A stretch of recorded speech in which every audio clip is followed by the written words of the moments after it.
जपानमधले काही लोक 100 वर्षांहून अधिक काळ इतकं आनंदी आणि निरोगी आयुष्य कसं काय जगतात? कधी विचार केलाय? याचं उत्तर कदाचित इकिगाई या एका शब्दात दडलेलं असू शकतं.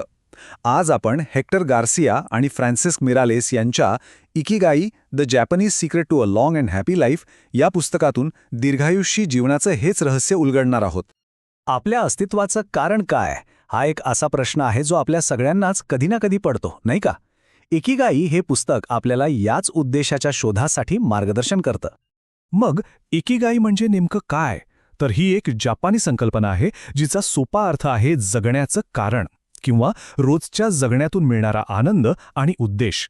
लेखकांना याची प्रेरणा मिळाली आहे जपानच्या ओकिनावा बेटावरून, जे तिथल्या दीर्घायुषी लोकांसाठी जगभर ओळखलं जातं. बरं, मग ही संकल्पना नक्की काम कशी करते? पुस्तकात याला 4 वर्तुळांच्या एका खूप सोप्या चौकटीत मांडलंय. चला पाहूया. इकिगाईची ही संकल्पना 4 मुख्य गोष्टींवर आधारित आहे. 1.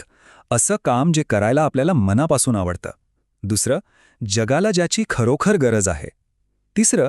असं काम ज्यासाठी आपल्याला मोबदला मिळू शकतो. आणि 4. असं काम ज्यामध्ये आपण कुशल आहोत, जे आपल्याला चांगलं जमतं. लेखकांच्या मते जिथे या 4ही गोष्टी एकत्र येतात तिथेच आपल्याला आपला खरा इकिगाई सापडतो. हाच तो मध्यबिंदू शोधणं म्हणजे एका परिपूर्ण आणि अर्थपूर्ण जीवनाच्या दिशेने टाकलेलं पहिलं पाऊल आहे. चला, आता ही थिअरी झाली, पण प्रत्यक्षात हे कसं दिसतं यासाठी पुस्तक आपल्याला घेऊन जातं ओकिनावाच्या सफरीवर, तिथल्या शतायुषी लोकांच्या जगात. पुस्तकातला एक विचार तर अगदी मनाला भेटतो. रोज सकाळी उठण्यासाठी एखादं कारण असणं हे यश किंवा संपत्तीच्या मागे धावण्यापेक्षा खूप जास्त महत्त्वाचं आहे. हाच विचार उद्देशपूर्ण जीवनाचा खरा पाया आहे. ओकिनावाच्या लोकांच्या दीर्घायुष्याचं आणखी एक छोटंसं रहस्य म्हणजे संयम, आणि तो सुरू होतो त्यांच्या खाण्यापिण्याच्या सवयींमधून. तिथली हारा हाचिबू ही संकल्पना सांगते की आपलं पोट तुडुंब भरण्याऐवजी 80% भरल्यावरच खाणं थांबवावं. याशिवाय अशा अनेक लहान सहान पण खूप महत्त्वाच्या सवयी पुस्तकात सांगितल्या आहेत. जसं की शरीरासाठी सतत हलकी फुलकी हालचाल करत राहणं आणि मनासाठी आपण जे काम करतोय त्यात पूर्णपणे रमून जाणं, ज्याला फ्लो म्हणतात. आणि हो, सगळ्यात महत्त्वाचं म्हणजे मोआई, म्हणजे आपले मित्र, आपला समाज, त्यांच्याशी जोडलेले राहणं. आता प्रत्येक गोष्टीला 2 बाजू असतात, नाही का? तर या पुस्तकाकडे फक्त सकारात्मक दृष्टीने न बघता त्याचा एक संतुलित आढावा घेणंही तितकंच महत्त्वाचं आहे.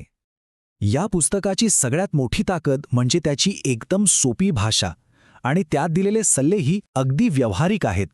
ओकिनावातील लोकांच्या कथा खूप प्रेरणा देतात, पण दुसरीकडे काही मर्यादाही आहेत. म्हणजे काही कल्पना पुन्हा पुन्हा येतात असं वाटतं, आणि यात सखोल वैज्ञानिक माहितीपेक्षा अनुभवांवर आणि निरीक्षणांवर जास्त भर दिला गेला आहे. तर मग या सगळ्याचा विचार केल्यावर मनात प्रश्न येतो की हे पुस्तक नक्की कोणासाठी आहे? तर हे पुस्तक कोणी वाचावं? जे लोक आपल्या कामात आणि वैयक्तिक आयुष्यात एक संतुलन शोधत आहेत, किंवा ज्यांना आयुष्यात काहीतरी हरवल्यासारखं वाटतंय, दिशा सापडत नाहीये, त्यांच्यासाठी हे पुस्तक खूप उपयोगी ठरू शकतं.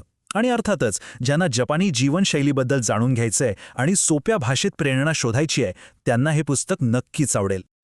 खरं तर या पुस्तकाचं सार एका वाक्यात सांगता येईल: खरी पूर्तता ही अनेकदा छोट्या छोट्या रोजच्या आनंदातून, अर्थपूर्ण कामातून आणि मजबूत मानवी संबंधातूनच मिळते. कदाचित मोठमोठ्या ध्येयांमागे न धावता या साध्या सोप्या गोष्टीत आनंदी जीवनाचं रहस्य दडलंय. इकिगाई हे काही सखोल वैज्ञानिक पुस्तक नाही, पण ते खूप छान प्रेरणादायी मार्गदर्शक नक्कीच आहे, जे आपल्याला विचारपूर्वक जगायला शिकवतं. आणि म्हणूनच या पुस्तकाला मिळतात 5 पैकी 4 स्टार.